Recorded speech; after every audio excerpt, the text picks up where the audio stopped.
that are with us. Today, we are opening our KMGN Knowledge Management Advanced Methodologies course. Now, before I start, I'll say it, and I'll say it again after I finish. My name is Moria Levy, and please look at the chat. You will find there on the chat of our Zoom meeting, you will find our WhatsApp channel. The WhatsApp channel, you are supposed, whoever wants, please join our WhatsApp channel. We will send through this channel all kinds of announcements, updates. We will share information one with another, share knowledge. So please do join.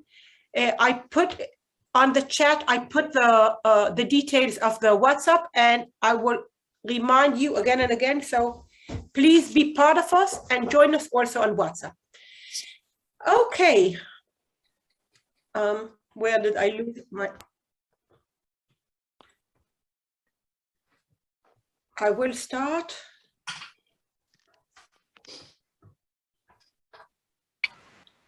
Sharing my screen.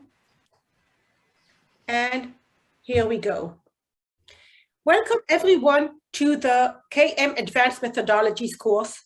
We are really excited to have you here with us. This course is part of the KMGN Global Network, an offering that the KMGN Global Network is offering all KMers worldwide. Yes, this is a course that every one and one of us here has paid for in order of joining it, but the people behind the scenes, the lecturers, the people preparing everything, taking the money, preparing all the details behind, are doing everything as volunteers. And the symbolic costs that we requested are aimed to help KMGN continue working, having a digital platform, and some other resources that we need as an organization.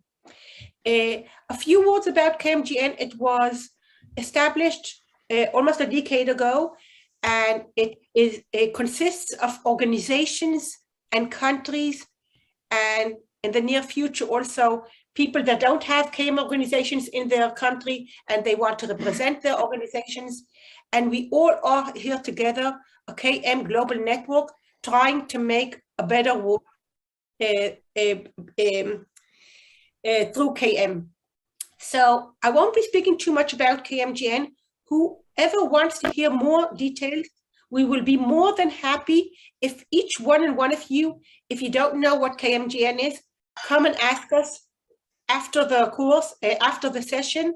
We will be happy to provide you with information. Maybe your country is already part of it. Maybe your country is not part of it, and you can help us, help all of us together be part of it, because together we want to make a collective change, a collective impact on bringing KM to a better place, bring prosperity to the world through KM, and doing it together, because you, me, all of us together can have the best answers, the best solutions, the best ways to do it.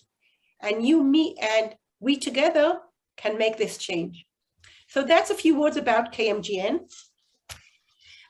Next time, I hope we can see to it that we won't have all these beeps, but meantime, try living with it. And I hope that until I finish speaking and the most important part of Randir today will start, we won't have it anymore.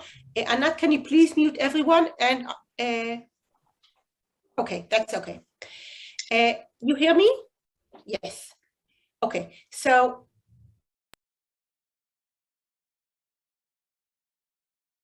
Moria, sorry, now your mic is off. We didn't hear Moria, you have to unmute yourself. Thank you, Olga. Thank you, everyone. So we sat together, we worked together the past 6 months, very hard. This course, the idea of the course started even 2 or 3 years ago, 2.5 years ago. But the past 6 months, we were working on this course very hard. And together, people from India, from Australia, from Russia, from Israel, together trying to see what would be the best syllabus, the best advanced topics that we can offer here for all of us together. And working again and again with every one of the lecturers in order to furnish the sessions, in order to make them have added value for the experienced KMers. Now, I am sure that every one of you is more expert on some materials and less expert on some others. So I am sure that there will be bits and bytes that everyone knows or some people know. Be patient with us. I'm a very experienced KMer. I'm over 20 years in the field, and I have learned from each session. So I hope that you'll be patient and you will see that most of you will also learn from most of the sessions, sometimes more, sometimes less, but these are really designed, and this team has done a very, very hard work in order to see that these materials are designed for experienced KMers and not for new comers. Okay, the framework of the course. We are going to spend together 21 weeks. That's not a short period. It's a great period because when we meet week after week again, we can turn into a community. We can turn into colleagues, into friends, and not only people who know one another. We're going to have here 6 blocks, 6 clusters. You've seen it on the syllabus. Sometimes something can be moved from here to there because it's not clear cut, but 6 main ideas that we're going to speak about. And we have, and I'm really, really proud to say, over 100 students that have registered from 20 countries. We won't be seeing every one of them every week. We have people from Australia and New Zealand who had registered to the course and will see us only at offline because it's midnight now in Australia and New Zealand and the other side of the globe. So people, attend as much as you can. It is important that you attend because A, you paid, and B, that's our way to collectively build the KM discipline and making it improve again and again. So that is very important to say. 20 countries, many different cultures. We will get to knowing each other, one another, more and more, even though that we are 100 people together. It's not only one group. We will also have subgroups. I will speak about it in a minute. And again, we are aiming to leverage organizations and society prosperity through KM. That's our mission, that's our vision, our positioning. How are we doing it? Through collaboration. We believe that collective impact, when everyone can share their ideas and everyone can spread the ideas of the group, can make KM better and can make organizations and society better. So here we start, and we are going to speak about the first task. And I want to explain. We won't have too many tasks out there. The main thing is really to come, be part of these meetings as much as you can. Of course, those that it's midnight for them, we understand that they attend only several times. Please, during the sessions, we will have breakout rooms to have more intimate discussions. So please speak, share your ideas in these intimate rooms. In addition, we're going to break ourselves here into teams that have shared initiatives. I'll explain. We are asking you, first of all, to share our WhatsApp channel. You can find it on our chat of the Zoom that you are part of right now, the address. Please share our WhatsApp channel. And on this channel, we will use it for all kinds of sharing reasons. But please, on this channel, share a challenge, a project that you are addressing these days, or you are interested in addressing through these few coming months. Why are we asking you this? Because we could break you into several groups in order to have more intimate meetings and discussions between the meetings, but it's really too much only to speak as 100 people together. So we will define, based on your choices, natural teams that will be dealing with the same challenges and projects. And therefore, already now, if you have the same challenges or the same projects, you can start tomorrow morning or next week after February 5th, start sharing ideas, asking each other questions to do with the course and not to do with the course. We all are KMers, so probably we have shared challenges and shared projects. The more we share during the course, the more we get better and we have better solutions. We all believe in knowledge sharing. I don't even have to explain. So this is our request. Where did I lose it? And along the course, the teams will discuss continually through a WhatsApp channel of each of these projects. So we will have one channel, a WhatsApp channel that I now wrote down the address of it together for all of us. And we will have small teams of 5, 10, 15 people, it depends on the challenge or project, where you can share ideas regarding your specific challenge and project. And we are also asking you to share ideas regarding what is taught.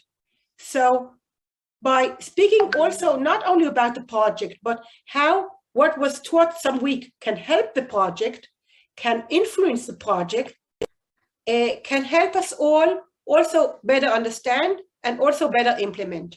So this is our request, and we will be opening these WhatsApp channels at the beginning of next week before the next meeting. And that is another way of you helping us sharing information, A, by attending, B, by sharing through the breakout rooms during the sessions, and C, by defining a group, a challenge that you want to be in, and sharing among the small teams. The fourth way that you are going to collaborate and help us all is through the last task. So I'm speaking today about the first task, and I will speak about the last task. The last task has to do with the last meeting. The last meeting will be divided. Everyone will be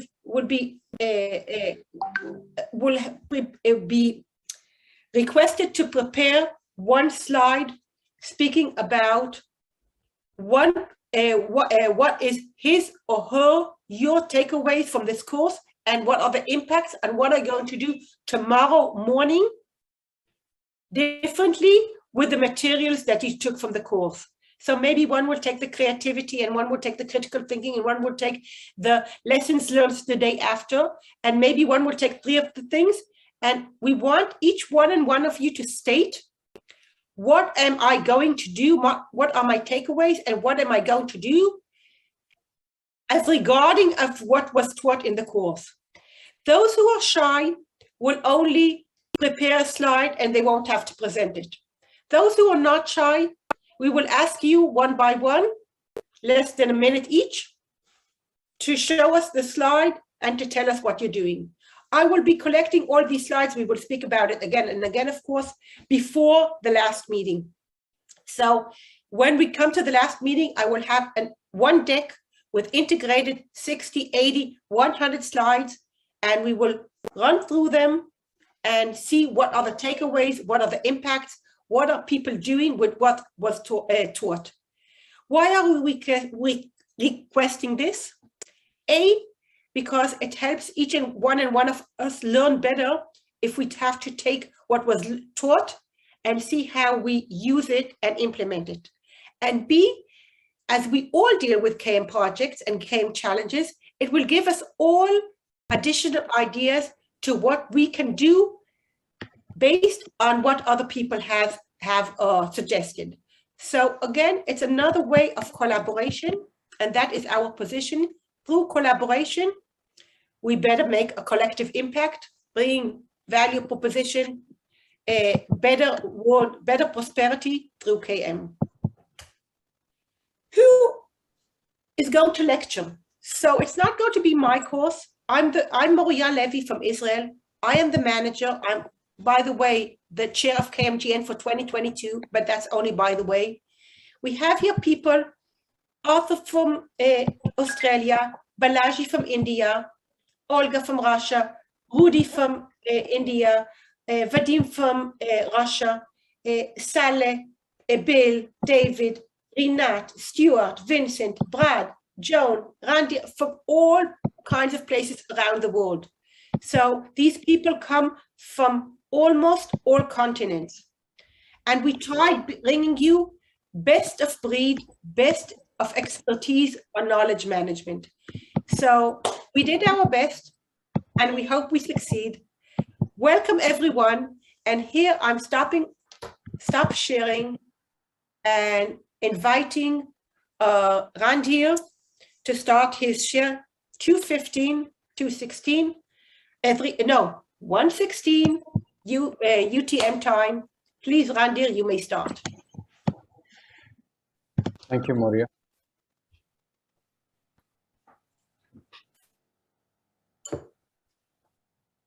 So, folks, good morning, good afternoon, good evening.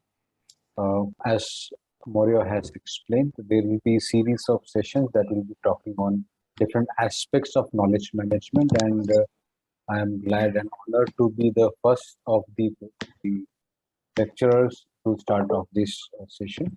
What I'll be talking about is on critical knowledge. So let's we will try to understand what is critical knowledge, why it is important that we focus on critical knowledge, some of the approaches that we can adapt to manage knowledge or how to identify the critical knowledge, how to manage this critical knowledge, and some of the pitfalls that we should do. So this is what I'm going to talk about. And in the later sessions, different aspects of knowledge management will be covered by different other lecturers. In today's session, I will be mainly focusing on critical knowledge. Before I do that, let me also give a brief background about myself. I am a knowledge management practitioner, more than 22 years of experience in knowledge management. My doctorate also in this area. I've been working on aspects of knowledge management, how to improve the adoption of KM, how to make KM more business relevant, how to help organizations generate more revenue, bring down costs, other to schedule, improve quality through application of knowledge management. And this is something that I've been focusing all my years of research as well as implementation of knowledge management. So today we'll look into what is critical knowledge and why it is important.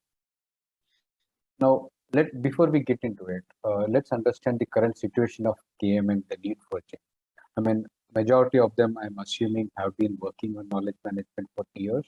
And you must have, I mean, whomever I talk to from a KM practitioner, this typical feedback that we get is the challenge that we face in the adoption or acceptance of knowledge by the organization. While we all know the criticality of knowledge for an organization, what we have always been struggling is to make organizations adopt KM. We all know how important KM is, but where we are struggling is to ensure that the leadership team accepts it, the employees accept it, and they practice KM in a way that has got a relevance to the way the organization. Now, there are some challenges. If you read across the literature and all these things, there are multiple challenges that we see from a knowledge management perspective with respect to adoption, and that is what we are going to talk about. The need to focus on critical knowledge.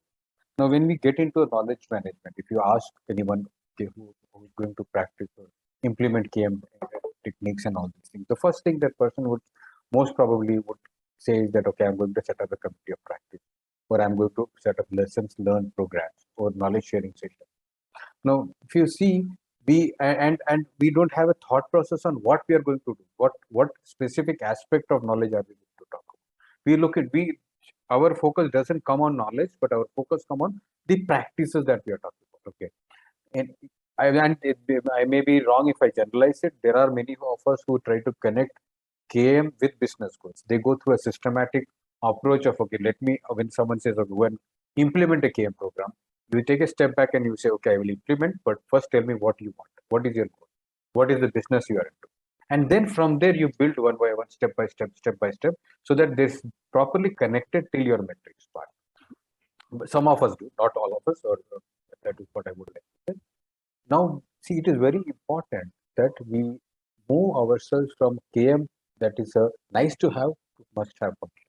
And this is not just because we are KM practitioners, because this is the need of any organization, right? I mean, any organization, if you look into the way the organization goes, it goes through a phase of maturity, and this maturity happens through institutionalizing knowledge. And institutionalizing knowledge depends upon how we are looking into the knowledge that is in the organization and how we are embedding into the process tools and the skill sets of the organization. So we should focus on moving knowledge management from need to have function to a must have function. Okay. And the other aspect I would like to highlight now is there is a very good opportunity for us as KM practitioners. Folks have been talking about knowledge management, organization intelligence, KM losing its focus and all these things. But what has happened, thanks to a large extent to pandemic, the hybrid mode of working became very important. And now, as a result of that, what we're seeing is that the adoption of KM is increasing. More and more organizations are realizing that their physical setup, they cannot have the physical setup that they had. So they will have to move to a virtual setup. Now, in the virtual setup, the physical setup that provided the different channels of sharing information, knowledge, everything gets cut off. So in the virtual setup, you have to regularly get into the repositories, find out information. You need to know who is the expert to talk to. That kind of an opportunity we are getting. And this is the time for us to start thinking, speaking, and acting based on it. We have to strategize the way we work to get the most out of our time and make the maximum impact in the way the organization. And that is what I'm going to talk about today with respect to critical knowledge management. So what is critical knowledge? It is not very complicated. This is the most influential information, know-how, or feedback, or what contributes directly to task outcome. So any activity that we do in an organization, those critical tasks that is required to be performed, the knowledge that is required to perform those critical tasks, that is the what you call as critical knowledge. As APQ is also given as critical knowledge is knowledge that is valuable and durable enough to offer a sustainable competitive advantage, and it justifies the cost of retaining it and transferring from employer to employer. This is what is called as critical knowledge. Now, when you look into knowledge, you should also understand that knowledge per se, it's a very generic term, right? I mean, when you dig deeper into knowledge, you can further classify it as know how, know what, know why. You need to understand in this classification itself what is that is critical for me, and then work on it. So I'll get into that as I go forward. So, but keep this in mind, okay? Not all knowledge should be, okay? Knowledge that has a significant, so let me get into the ISO definition also. So ISO KM standard, they came out with a specific definitions, or the relevance of critical knowledge they also understood, and they've defined it as knowledge that has a significant impact on organizational performance. Okay, so you have to identify knowledge, critical knowledge that helps organizations develop and prioritize knowledge management system. Okay, so you have to focus on building your KM systems around this critical knowledge, and this critical knowledge. So you cannot, when you're working across industries, the critical knowledge that it varies across industry and within the organization also. Where your focus is, it differs accordingly also. So this critical knowledge, for example, you're working with an HR function, then the HR function's critical knowledge will differ from a delivery team or a marketing team or a sales team. So you need to understand how to define this critical knowledge, and it completely varies across organization and the industry. And it can be in any form. It can be as a tacit knowledge, it can be codified knowledge, it can be a know-how, as I said, a procedural knowledge, or it's a causal knowledge. You have to be very clear. So what is important for you is to understand what is the critical knowledge that I'm working on, or what is those critical knowledge that is important for the organization, and then try to uh, uh, analyze that and understand what are those elements of the critical.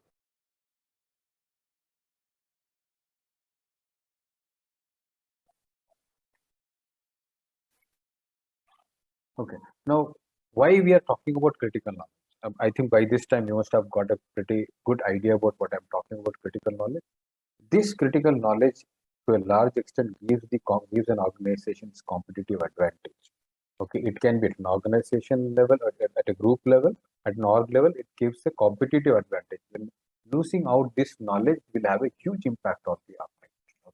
Not having this knowledge will throttle the growth of an organization. You should look from that perspective. It defines an organization and its standing in the industry. So, if you look into it, I mean, the whole concept of core competency was developed a few decades back, right? When you analyze core competency, it's just a combination of different kinds of knowledge. And we know how the importance of core competency was for organization, what is for organization, and how when using out core competency impacted the overall performance of it. So while I'm talking about core competency, it was defined at an org level. Core competency or critical knowledge can be, as I was telling, can be defined in the area of focus that you are. And it can be both explicit and tacit in form. Now, having said all these things about critical knowledge, what I would like to highlight here is that what we are trying to suggest is bringing a differentiation in the way you are. Right? When you look into an organization, when you're looking into your work, okay, when you're setting up a library, when you're looking into noise sharing sessions and all these things, there should be a thought process behind that with respect to what knowledge should be shared, what knowledge should be documented, and what knowledge should be shared across. So we should promote it. Different knowledges would be shared across, even when you're enabling a culture, but what should be your focus? That is something that you should be. And that is the whole philosophy behind managing critical knowledge. So one is, I'm just reiterating what I have been talking till now. So first and foremost, you should understand that not all knowledge of an organization should be managed. There will be an organization is nothing but a mix of different kinds of knowledge information. I mean, you try to list it down, the list will be never ending kind of information knowledge. But as a knowledge manager, with the limited time that is given to you, and definitely with the limited funding, there will be limited number of employees also working in knowledge management. You should be very clear that you should use your time prudent, and you should not be focusing on all kinds of knowledge. So not all in you should not be managing all kinds of knowledge. You should focus clearly defined. Focus only on those knowledge assets that have direct impact on the competitiveness of the organization. We'll get into this whole concept of the how to define. I'll not say how to define competitiveness, but the how to go about identifying those critical knowledge. So you should focus only on those knowledge assets, so those knowledge that have direct impact on the performance of the organization. And then I also understand. So this is when you manage these knowledge, this will have a direct impact on the performance of the organization. So what is happening is that once you intelligently manage your time, looking into those only some out of your super set of the knowledge, that is 100 different types of knowledge, if I'm just giving a number, you may be focusing only on say 30 or 40 or lesser than that. But the Pareto principle, you can apply it probably, and you can say that only the 20% of the knowledge you should be focusing on that has got the maximum impact on the organization. So prudently look into what is those knowledge that you focus on that will have the maximum impact, and then put your energy, all your energy on those specific knowledge. And this is the whole thought process managing critical. So by this time you must be asking or thinking about what are those critical knowledge that we should be thinking, right? So I'm giving you some examples which have been taken from No-Code Stories by Nick Milton. Knowledge, so there are those critical knowledge on how to enter new market, as well as knowledge of how to sell products. So for example, a salesperson, right? There are some critical knowledge that helps a salesperson close a deal faster, right? I mean, what are those critical knowledge that is helping a salesperson close their deal faster? Now, those knowledge, you capture it and make it available for everyone to use it. Now, when the moment you do it, the value of the knowledge base that you have set up increases drastically, because people know that, okay, this has got that valuable knowledge there, or how to set production forecast, or how to ensure that a plant's operation goes on without any problem, or what are those critical factors that ensure that a plant operates without any major challenge, or the troubleshooting that have been done on the past few years. So if you see, these are now one specific word, if you observe, you will see there is what have been repeated everywhere. No knowledge of how. That is know how, right? That is getting repeated every. So if you see into knowledge, the classification of knowledge, you have the classification of declarative knowledge, procedural knowledge, and causal knowledge. To a large extent, the examples that we have come across focuses on the knowledge, know-how, the procedural knowledge, because that is considered more and more considered as the most critical knowledge that has got an impact on the competitiveness of the organization. Though I'm not undermining the importance of procedure, the causal knowledge is equally important, but some of the examples when we were going to, we could identify most of them coming in the procedural knowledge aspect of it. So these are some examples I would like to share it with you. Okay, so now let's get into a, if you take out to Moria will coordinate that. And what I would like you to do is to produce a slide on best practices and how to deal with critical. Just if you could between your team members start brainstorming and then come out with a few bullet points on the best practices and how to deal with critical knowledge. We'll have around 8 minutes to do that, and then Okay, so here I come back into the picture. Dear people, do you hear me? I put on the and our shared chat, I put a link. Now this link is to several breakout rooms. We will do the same exercise again and again every session. I'm now dividing you to 12 session rooms, and we're doing it randomly, and you choose the slide number of your team, and there in your team, you're supposed to share your best practices on how to identify critical knowledge. You have 8 minutes. We are now dividing ourselves automatically into 12 rooms. Have fun, know each other, and start walking.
Here with you. This meeting is being recorded.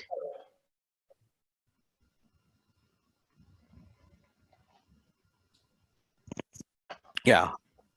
Okay, folks, what I'll do is that I'll quickly share my screen and show you some of the feedbacks that have come. Okay, and then we'll get on with the session. Okay. Can you see my screen? Yes, Mandir. Yes. Yeah.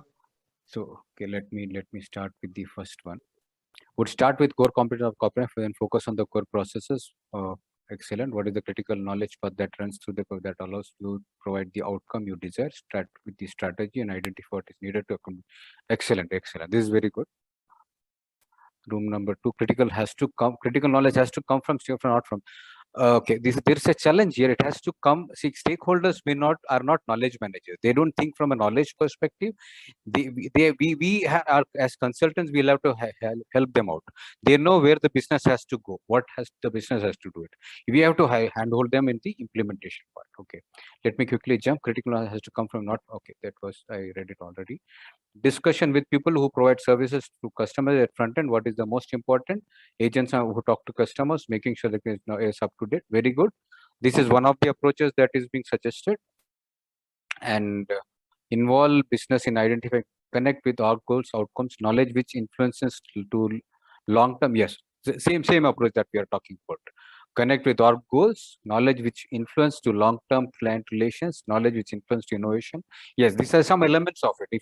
If your organization is not focusing too much on innovation, new products and all these things, then your focus on will be on some other aspect. But what you're talking about is correct. Knowledge is essential for decision making. Very good. Reduces risk. Information that needs to be shared regularly. Very good. Corporate secrets, best practice. Corporate is again, that has to be, first you have to connect. Okay, I'll talk about it, how it has to come. And after action reviews and all that are implementations that you can do it. But you have to connect the dots properly and then you get into it. Okay. Asking people what knowledge, how to, if you don't have one, you will be deemed as unable to win competition. What knowledge is that? Critical knowledge. Willing to, yeah, good way of identifying that. The knowledge that you are ready to pay for it. When you don't have a critical knowledge, in most probably you go ahead and hire someone, right? That means that knowledge is very critical for you. That is a mark of a critical knowledge related to core excellent. Collaborate, business, understand their core focus areas and information. Yes, very good. This is the right approach. Ask engineer people working on the field, identify repetitive mistakes. That is the approach of, yeah, this is an approach that has to go. Okay, and this is one of the approach that you can apply. Project completion, feedback from project team members, open discussion. This has to be connected. This is the next step you take. You understand it where, so you may not look into those specific areas. You have to identify which projects I have to focus on also, right? It has to be connected. Formal project closeout processes to capture lessons.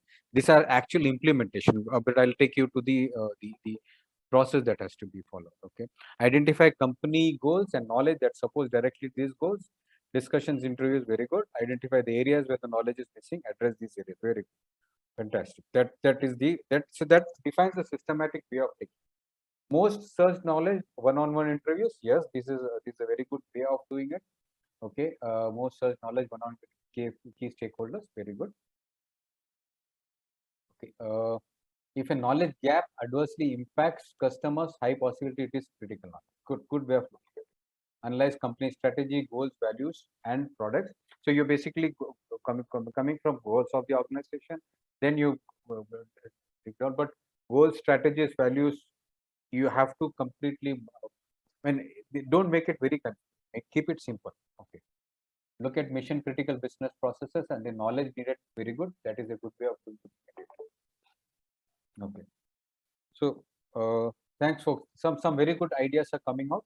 Let me get back to my slides and then I'll talk about what I have prepared for you, so that we can talk from that. And then if some of the points that folks you have mentioned is very relevant, and really appreciate the thought process that is coming. So let me again reiterate, critical knowledge that is important for the organization only on, you don't look into the entire gamut of knowledge that is there in the organization. You focus only on that specific set of knowledge that has got the maximum impact. I hope folks you are able to hear me now, right? I mean, my voice is audible. Now, what are the two approaches? There are two approaches that have been identified. I'll give the reference also. There's a book by Nick Milton and Stephanie. I've picked from that to two approaches. And those two approaches more or less have come out in the brainstorming that folks have done. So the first approach is top-down. No major confusion is that. One is top-down. You talk with the leadership team and then drill down one by one. What is your focus? What is your strategy? How do you want to go about? What are the areas you're focusing on? And then from there you build it up, right? I mean, so as you talk to them itself, you'll understand what kind of knowledge they need. And someone had mentioned about KMR should not decide what is the critical knowledge. You should ask them to give. But you see, most important is that the hand holding is required. someone as a CEO knows what is required. They will define the overall goal for their next level. Then the next level starts working. But we as knowledge managers should be able to explain to them and sit with them and understand what is the critical. And second is the bottom up approach. So you go top down, you talk to the leadership team, and then you come down and you go to the bottom up approach. But you have to be very careful when you take each of these approaches, because top down approach on its own and bottom approach on its own may not be in on its own will not. We'll have to have a combination, and I'll explain why I meant that. So this is from a book by Stephanie Barnes and Nick Milton, Designing a Successful Game Strategy, a guide for knowledge management. So this is what I have preferred to pick these two approaches. Now, what is top-down approach? I don't have to explain. By this time you must have understood it. First is you understand the business strategy, the goals of the organization, what do they want to do, and from there you identify what are those specific business activities. Now, business activity you can define as business task, anything you can define, right? I mean, but those activities or tasks that you have to perform to achieve those business strategy or business goal, identify them.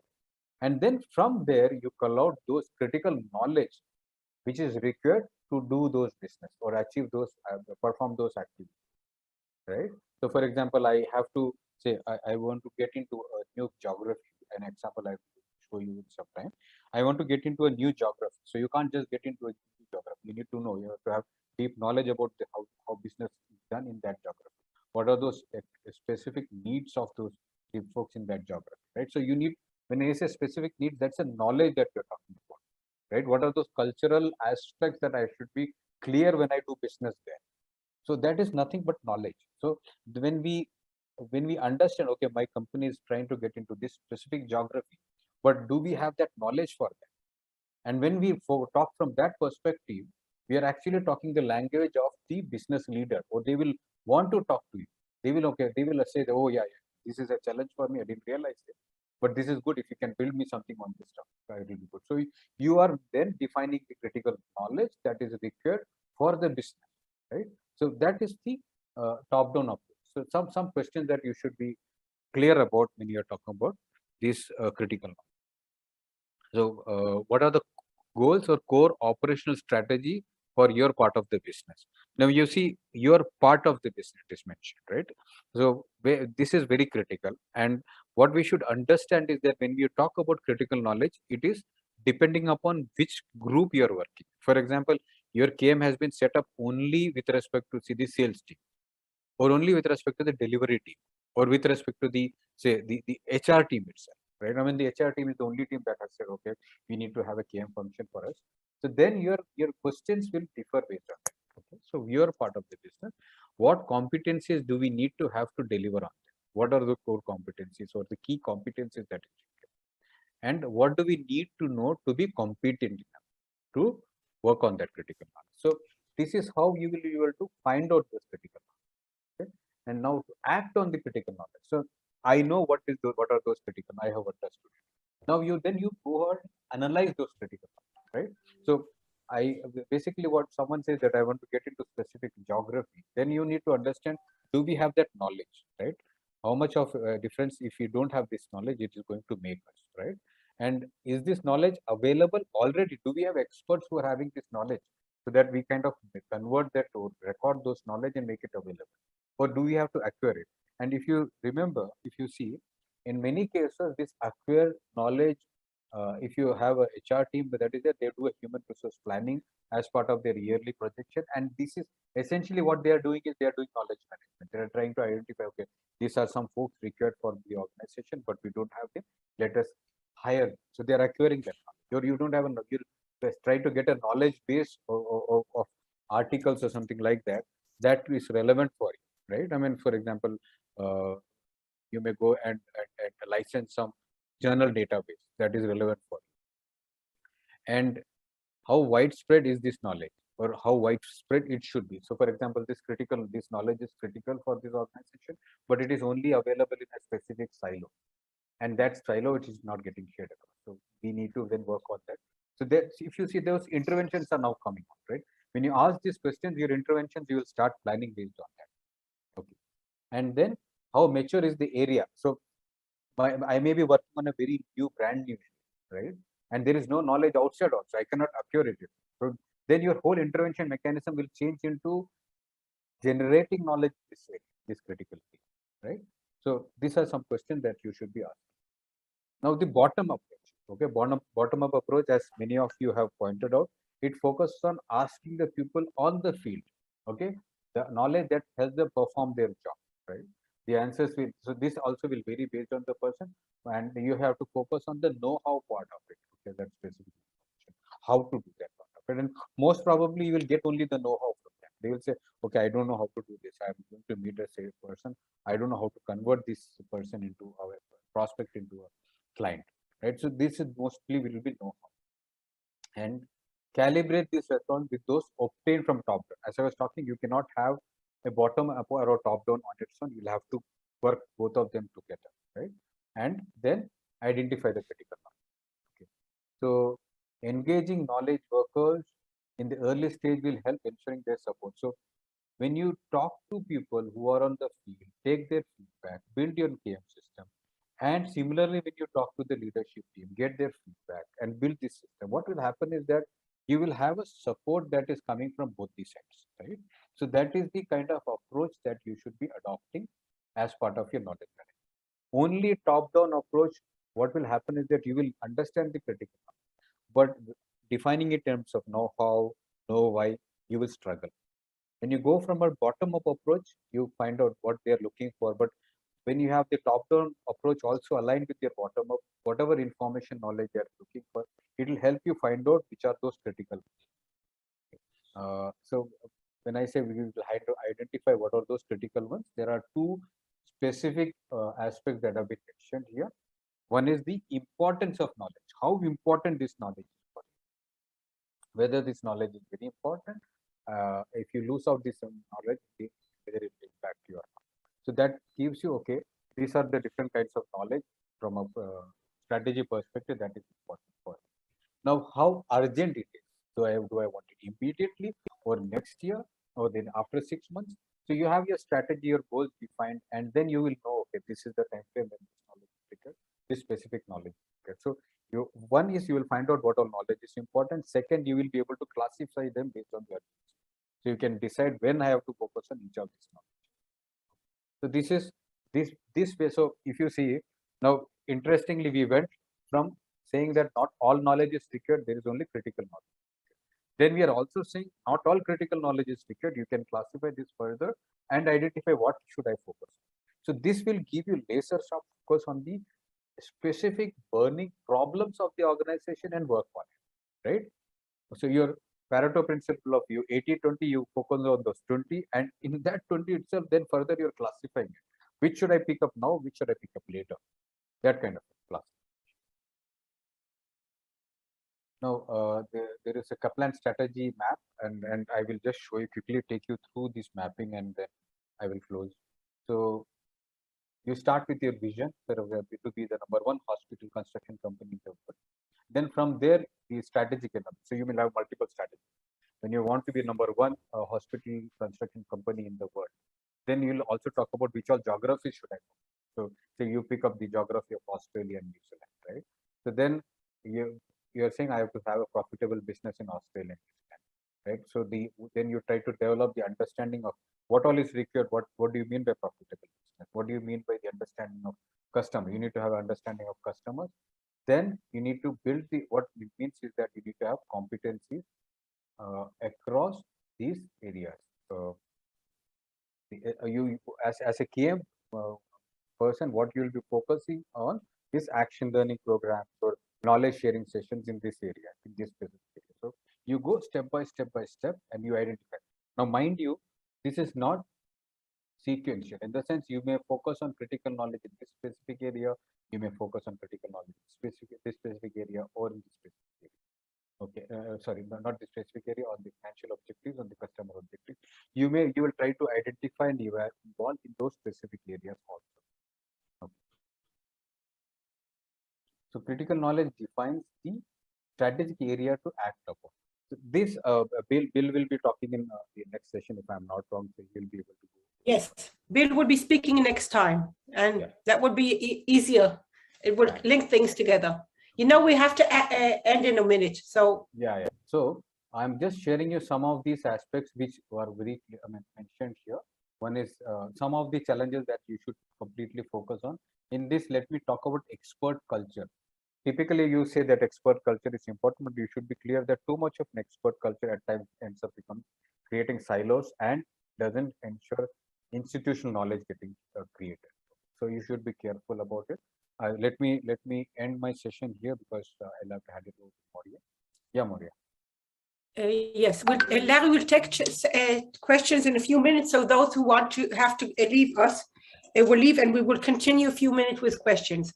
So a few things. First of all, those who didn't yet join our WhatsApp, you are invited to join our WhatsApp channel. A. B, if you cannot join it, if you have some difficulties, please send me an email with your details and with your A, with your details, and B, with your phone number, with mobile phone number, so I can add you. In addition, people that are coming from foreign countries that do not speak English, from next week, we will be able to see transcripts underneath. In addition, if you want to prepare to have some small WhatsApp team for the country itself, for all those from Germany or all Germany languages or all those from Arabic languages, etc., please address me and I'll give you the names from the same language so you can open your intimate additional WhatsApp in order to see that you all understand things correctly. Now, next time, Bill Kaplan will be speaking about Agile in strategy, and not only in strategy, but how do we apply the Agile approach to KM. So our time is over. I really thank you all for joining us. And those who have questions, Randir and myself and additional people will be staying a few additional moments to hear the questions and to think together. Bye, everyone. All shared materials on our WhatsApp. Whoever doesn't have access, please write me. Larry, Randir is listening, and I am too. Everyone here. Okay, good afternoon, everyone, and thank you very much for the wonderful presentation. I really enjoyed it. Thank you very much. And I would like to connect with you if possible. But secondly, I am looking at developing knowledge management in higher education in developing economy, particularly in sub-Saharan Africa. But I have also looked at how we can discuss knowledge absence. What do we mean by knowledge absence? What do I mean by knowledge absence? That is, if I use a phrase, if I know then what I know now, which means there's a graduation from what I know then and what I know now. So during that period of time, there was a moment where there was absence in my knowledge gap. So, and I'm looking at that word, knowledge absence. So how do we define, how do we find or augment those times that your knowledge was absent? But it's also very demeaning for people to accept that they were not actually knowledgeable of the subject at that time. But I want to kind of see how we can remove the stigma that people might feel, or the deprivation that people might feel that, oh, I wasn't knowledgeable at that time. But it is part of life that, you know, at one point in time, you were not able to define things the right way, but now light have shined, more knowledge has come and make it very clear. But for people to accept that, they need a bit of mentoring. That's what I mean. So how do we define knowledge absence in the real sense, in knowledge management? How do you define Thank you. knowledge? Larry, if that is your challenge, please put it also on the WhatsApp where you will be able to join it so we can group you together with those who are in charge. Thank you, Larry. Anyone else wants to comment? Randir. No, I need to log off to another meeting now. I have to leave now.